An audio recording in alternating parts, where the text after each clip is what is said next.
Thank you, Chairman Muratsuchi and members of the committee. I appreciate the opportunity to testify before you today. The Board of Regents takes extremely seriously its fiduciary duty, and as board members, we are committed to serving as responsible stewards of the University of California.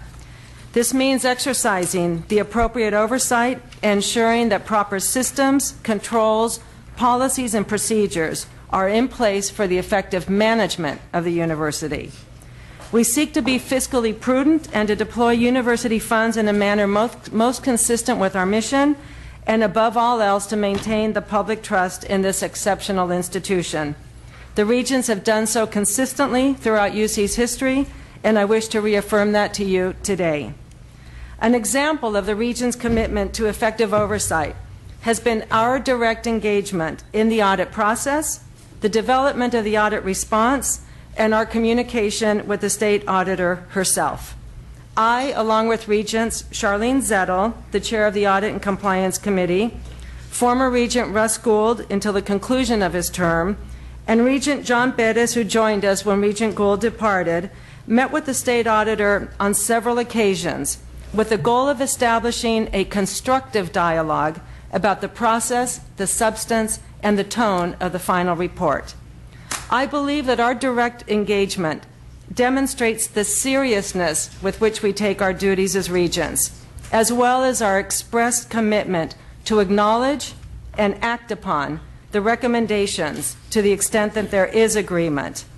Turning to the audit findings and recommendations themselves, as President Napolitano has testified, the Office of the President will be adopting all of the State Auditor's recommendations, and a working group charged with the design and implementation of the recommendations to UCOP is underway.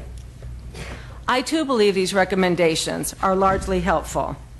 While UCOP has made significant improvements to its budget and administrative processes in recent years, we can and should do more to strengthen our policies, procedures, and guidelines. We will measure ourselves against the appropriate comparator institutions and replicate best practices whenever possible. I will recommend to the Board at our upcoming May Regents meeting that upon completion of the planning of the internal UCOP task force, the Regents retain an outside third-party expert to opine on the quality of the implementation plan and to provide the Regents advice on the best way for us to monitor progress on those plans. Following that advice, and with the assistance of our internal audit group, the Regents Audit and Compliance Committee will be receiving regular reports and otherwise closely monitor against that plan. The committee will report on a regular basis to the full board. I believe this approach places oversight of this matter where it belongs, with the Regents, the governing body, and meets the objectives of one of the recommendations, which calls for the Regents to hold a public meeting to discuss the results of the review by the Office of the President. In addition, the Audit and Compliance Committee of the Board will confer, at my request, with our independent auditor, PricewaterhouseCoopers, to determine the best methodology for conducting a periodic review of the Office of the President, and we will integrate that review into our audit plan. I would like to speak for a moment to the Regents' engagement with the system-wide and presidential initiatives. Whether it is our support of undocumented students, our investment in climate science and limiting our own carbon footprint, our efforts to diversify our faculty, or the strengthening of our policies and practices in the areas of sexual violence, sexual harassment, and cybersecurity. These initiatives reflect the priorities of the Regents, which we believe are shared priorities with the state and aligned with the public service mission of the University of California. These initiatives have frequently been discussed by the board and are widely publicized in the media as well as our own written and web materials. Significantly, the auditor in her own report has not recommended reducing or eliminating these programs. Nonetheless, we can and will do a much better job of establishing procedures for approval, reporting, and monitoring against these plans. We welcome the opportunity to find new and better ways to share the progress and impact of these substantive initiatives. Now turning to regard alleged interference with the survey response. Concerns have been raised about the Office of the President's review of campus responses to the surveys circulated during the audit. The State Auditor has concluded that those actions amounted to a deliberate attempt to bias the survey results and therefore render the responses unreliable. President Napolitano has assured me that her office had no intent to influence the results, but rather sought to assure that responses were factually accurate and reflected the views of the campus leadership. The Regents have no reason to believe otherwise, but acknowledge that the issues raised by the State Auditor warrant further review. Accordingly, at the upcoming Regents meeting, I will appoint a small group of Regents to undertake a review of the facts underlying the preparation of the survey responses and to report back to the full Board of Regents as soon as possible. While I and the Regents remain confident in President Napolitano's leadership, proper oversight dictates that we understand what happened. I want to assure you that I am committed to undertaking this review upon concurrence by the Board.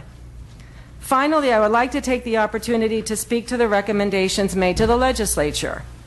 Let me start by saying that the university is grateful for the significant investments the legislature has made to the University of California, especially in these past few years. These investments have allowed us to increase California enrollment and advance key initiatives relating to increasing diversity, expanding innovation and entrepreneurship, and promoting other shared priorities. These shared priorities are emblematic of how effective we can be when we work together. Since its founding, UC's constitutional autonomy has ensured that the university's mission, vision, and values emanated from its students, faculty, and staff, free from political or sectarian influence. Along with the Master Plan for Higher Education, constitutional autonomy has allowed UC to grow into a world-renowned system of 10 flagship quality research institutions. The scale and scope of these achievements distinguish UC from any other public university system across the country. The UC has thrived because the oversight and direction provided by its Board of Regents. I feel comfortable speaking on behalf of my colleagues on the board when I state that we understand that responsibility and are willing and able to discharge it without intervention. We recognize the university's constitutional protection carries with it an obligation on our part to be wise stewards of the university's resources. It is with that perspective that I want to express my concerns about the recommendations made to the legislature by the California State Auditor, and to respectfully disagree with the recommendation to directly appropriate UCOP's budget. I believe the most effective governance structure and the best means to reinforce accountability within the university is through the guidance and the direction of the Board of Regents.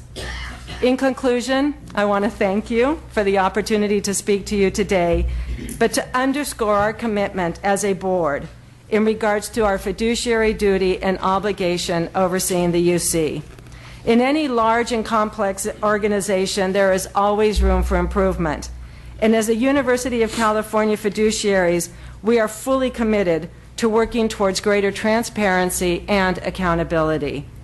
UC has demonstrated important leadership in advancing significant priorities for both the Regents and the state. We have confidence in UCOP leadership and hope that this overriding fact does not get lost in our discussion of how to further enhance processes and policies. Thank you for your time and attention.